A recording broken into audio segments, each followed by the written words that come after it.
Hi friends, Pavithran സീരിയലിൻ്റെ next week പ്രൊമോയിലേക്ക് എല്ലാവർക്കും സ്വാഗതം. തൻ്റെ അച്ഛനെയും അമ്മയും പിറകെ നടന്ന് കൊല്ലാൻ ശ്രമിക്കുന്നത് അഭിലാഷിൻ്റെ ആളുകളാണെന്നും അഭിലാഷ് പറഞ്ഞിട്ടാണ് ഇതെല്ലാം ചെയ്യുന്നതെന്നും വിക്രം കണ്ടുപിടിക്കുന്നുണ്ട്. എന്നിട്ട് വിക്രം തന്നെ അഭിലാഷിനെ പഞ്ഞിക്കിടുന്നുണ്ട് കേട്ടോ, നന്നായി അടിച്ചൊരു പരുവമാക്കുന്നുണ്ട്. എന്നിട്ട് പറയുന്നുണ്ട്, ഇനി മേലല്ല എൻ്റെ വീട്ടിലുള്ളവരെ തൊട്ട് കളിച്ചാലുണ്ടല്ലോ നിന്നെ ഞാൻ കത്തിക്കുമെന്ന് പറയുകയാണ്.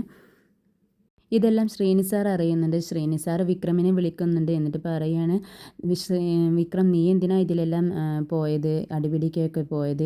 ഞാൻ തന്നെ അവനെ പെരുമാറുമായിരുന്നല്ലോ, നീ ഇതിനൊന്നും പോവേണ്ടായിരുന്നു എന്ന് പറയുകയാണ്. പക്ഷെ വിക്രം പറയുന്നുണ്ട്, എൻ്റെ അച്ഛനും അമ്മയും തൊട്ട് കളിച്ച കാര്യമല്ലേ സാർ, അവർക്കൊരു ബുദ്ധിമുട്ട് വരുമ്പോൾ ഞാൻ തന്നെയല്ലേ അതിനെ ചോദ്യം ചെയ്യേണ്ടത് എന്ന് പറയുകയാണ്.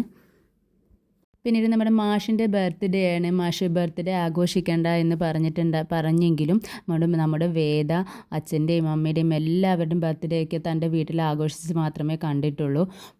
ഇവിടെ എന്തെങ്കിലും ഒന്ന് ആഘോഷമാക്കണം എന്നുള്ള അവളുടെ ഒരു താല്പര്യം കൊണ്ട് തന്നെ അവളൊരു കേക്കൊക്കെ വാങ്ങിക്കുകയാണ്. ഒരു കുഞ്ഞു കേക്കൊക്കെ വാങ്ങിച്ചു കൊണ്ടുവരുന്നുണ്ട്. പക്ഷേ നമ്മുടെ മാഷിന് അതൊന്നും ഇഷ്ടപ്പെടുന്നില്ല. മാഷ് അത് സ്വീകരിക്കുന്നുമില്ല. ഇതെല്ലാം ചെയ്തതിന് മാഷ് വേദയെ ഒരുപാട് വഴക്ക് പറയുന്നുണ്ട്.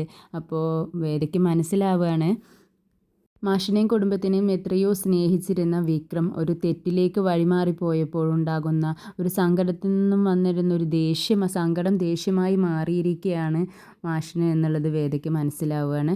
അപ്പോൾ അതെങ്ങനെയെങ്കിലും മാറ്റിയെടുക്കാൻ വേണ്ടിയാണ് വേദ ചിന്തിക്കുന്നത്. വിക്രമിനെ കുറിച്ച് മാഷിന് മനസ്സിലാക്കി കൊടുക്കണം എന്ന് തീരുമാനിക്കുകയാണ്. വിക്രമിനെ ഒരു നല്ല മനുഷ്യനായി തീർക്കണം, മനുഷ്യനായി മാറ്റിയെടുക്കണം എന്ന് തന്നെ, പഴയതുപോലെ ആക്കണം എന്ന് വേദ ചിന്തിക്കുകയാണ്. അതിനെന്ത് വേണമെന്നാണ് അവൾ ആലോചിക്കുന്നത്. എന്നിട്ട് അതിന് അമ്മ സഹായിക്കുകയാണ് അവളെ. കമലാമ്മ, നിന്നെ ഞാൻ സഹായിക്കാം എന്ന് പറഞ്ഞ് വേദയും കമലാമ്മയും കൂടി ഒറ്റക്കെട്ടാവുകയാണ്. പക്ഷെ അത് ആരും അറിയുന്നില്ല. രാത്രി വൈകി വരുന്ന വിക്രമിന് കമലാമ്മ എന്നും ഭക്ഷണം കൊടുക്കാൻ വേണ്ടി കാത്തിരിക്കുമായിരുന്നു. പക്ഷെ പിന്നീട് വേദയോ പറയും, അമ്മ ഉറങ്ങിക്കോ, കിടന്നതായി അഭിനയിച്ചോ, ഞാൻ എടുത്തു കൊടുക്കാമെന്ന് പറയും. അങ്ങനെ വേദ എടുത്തു കൊടുക്കുകയാണ് ഭക്ഷണമൊക്കെ. പക്ഷേ വേദയെ എടുത്തു കൊടുക്കാൻ വേണ്ടിയിട്ട് സമ്മതിക്കില്ല വിക്രം. നീയൊന്നും എന്നെ സഹായിക്കാണ്ടായി, എനിക്കറിയാം ഭക്ഷണം എടുത്ത് കഴിക്കാമെന്ന് പറഞ്ഞ് കിച്ചണിൽ പോയി ചോറൊക്കെ വിളമ്പി കറി നോക്കുമ്പോൾ ചമ്മന്തി മാത്രമേ ഉണ്ടായിട്ടുള്ളൂ.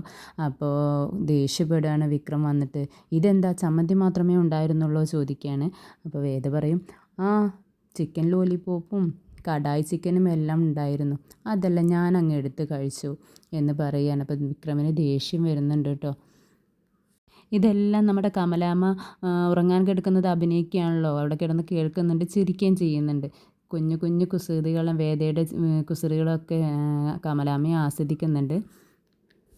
പിന്നീട് അവർ രണ്ടുപേരും കൂടെ ബീച്ചിലോട്ടൊക്കെ പറഞ്ഞയക്കാൻ വിക്രമിനെ പറഞ്ഞ് സമ്മതിപ്പിച്ചിട്ട് രണ്ടുപേരും ബീച്ചിലോട്ട് വിടുകയാണ്. അവിടെ വെച്ച് ഒരുപാട് രസകരമായ സംഭവങ്ങളൊക്കെ നടക്കുന്നുണ്ട്. പിന്നീട് വേദ കുഴഞ്ഞു വീഴുകയാണ്. അവിടെ നിന്ന് വിക്രം ഇത് കാണുകയാണ്. ഓടി വന്ന് വേദയെ വാരിയെടുത്തുകൊണ്ട് പോകുന്നൊക്കെ കാണിക്കുന്നുണ്ട്. നല്ല രസകരമായ സീനുകളാണ് നെക്സ്റ്റ് വീക്കിൽ കാണിക്കുന്നത്.